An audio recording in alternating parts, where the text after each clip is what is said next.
Para bapak, saudara-saudara, hadirin kaum muslim yang mulia. Tidak bisa kita pungkiri bahwa seluruh manusia yang hidup di dunia ini mempunyai masalah. Orang miskin punya masalah, orang kaya pun punya masalah juga. Orang yang tidak punya uang masalah, orang yang banyak uangnya pun masalah juga. Orang yang tinggal di kampung masalah, orang yang tinggal di kota-kota besar juga bermasalah juga. Orang yang tinggal di negeri yang miskin bermasalah, tapi orang yang tinggal di negeri-negeri yang kaya juga bermasalah. Jadi rakyat biasa masalah, jadi pejabat penguasa juga masalah. Kalau dalam ketentaraan, kopral bermasalah, jenderal pun bermasalah juga. Tidak bisa dipungkiri. Orang yang belum kawin punya masalah, yang sudah kawin pun masalah juga. Yang belum punya anak masalah, yang sudah punya anak banyak pun masalah juga. Yang tinggal di gubuk bermasalah, tapi yang tinggal di rumah-rumah mewah juga bermasalah juga. Allah Subhanahu wa taala mengutus Rasulullah sallallahu alaihi wasallam untuk menyelesaikan segala masalah manusia. Masalah manusia dunia maupun masalah di akhirat. Apa yang dibawa oleh Rasulullah untuk menyelesaikan masalah manusia bukan membawa kekuasaan, bukan bawa jabatan, bukan bawa harta kekayaan, tapi yang dibawa oleh Nabi adalah agama. Jadi agama ini diturunkan oleh Allah untuk menyelesaikan masalah-masalah manusia. Siapa yang mau mengamalkan agama, mentaati Allah, ikut cara Rasul, masalahnya akan diselesaikan oleh Allah Subhanahu wa taala. Orang miskin kalau mau selesai masalahnya, tidak perlu jadi kaya. Sebab jadi orang kaya belum tentu selesai masalah. Tapi kalau orang miskin ikut agama, amalkan agama, pasti diselesaikan oleh Allah masalahnya. Setiap kita ingin kepada kehidupan yang baik, keadaan yang baik, ini akan tercapai dengan agama. Allah Subhanahu wa taala berfirman dalam Al-Qur'an, "Man 'amila shalihan min dzakarin aw unsa wa huwa mu'min, fala yuhyiyannahu hayatan thayyibah."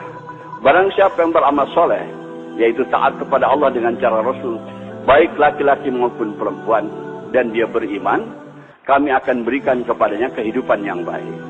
Kehidupan yang baik akan datang kepada kita bukan dengan harta, bukan dengan kekayaan, bukan dengan kemewahan, tapi dengan agama. Kalau kita amalkan agama dalam kehidupan kita ini, semua masalah kita diselesaikan oleh Allah Subhanahu wa taala.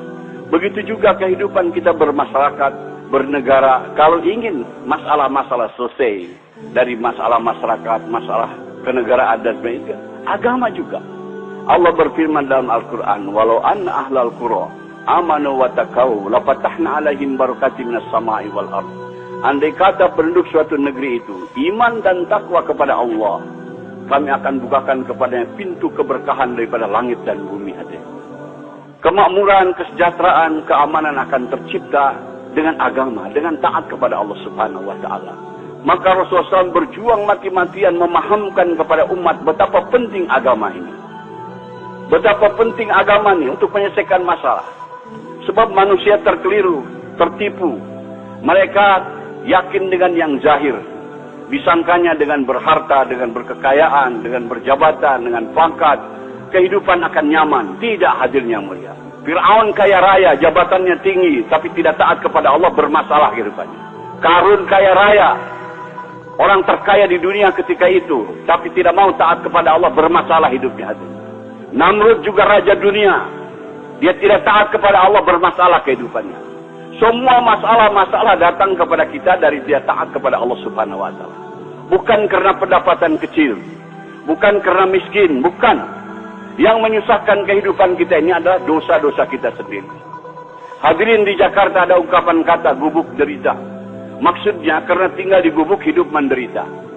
Sebetulnya yang bikin menderita bukan gubuknya, tapi dosa-dosanya hadirnya. Orang yang berdosa itu walaupun tinggal di gedung yang mewah, tetap hidupnya akan gelisah, hadirnya mulia. Ketahuilah hadirnya mulia, semua kesusahan yang datang kepada kita ini akibat daripada dosa-dosa kita. Allah Subhanahu wa taala memberikan contoh yang gamblang dalam Al-Qur'an. Nabi Ibrahim alaihissalam dapat cobaan kena hukuman bakar oleh Namrud, dimasukkan ke dalam api selama kurang lebih 40 hari 40 malam. Tapi karena Nabi Ibrahim orang yang taat kepada Allah, orang yang mengamalkan agama, di dalam api dibahagiakan oleh Allah Subhanahu wa taala. sejuk, nyaman, sejahtera, dapat makan, dapat minum. Masa di gubuk menderita? Nabi Ibrahim dalam api tidak menderita, hadirin, karena bersih daripada dosa. Andai kata hidup kita lurus taat kepada Allah, dalam gubuk pun akan dibahagiakan oleh Allah Subhanahu wa taala. Hadirin yang mulia, ini harus kita camkan, tanamkan dalam hati kita keyakinan dan beritahu dunia bahwa kebahagiaan bukan dalam kebendaan, bukan dalam kekuasaan, tapi dalam taat kepada Allah. Siapa yang tidak taat kepada Allah akan celaka hidupnya, dunianya apalagi akhiratnya. Kita bertanggung jawab atas perkara ini. Setelah Rasulullah SAW wafat, tidak akan ada lagi kedam Nabi ke dunia yang memberikan peringatan kepada manusia. Kita selaku umat Nabi Muhammad SAW beritahu kepada dunia supaya manusia ini selamat.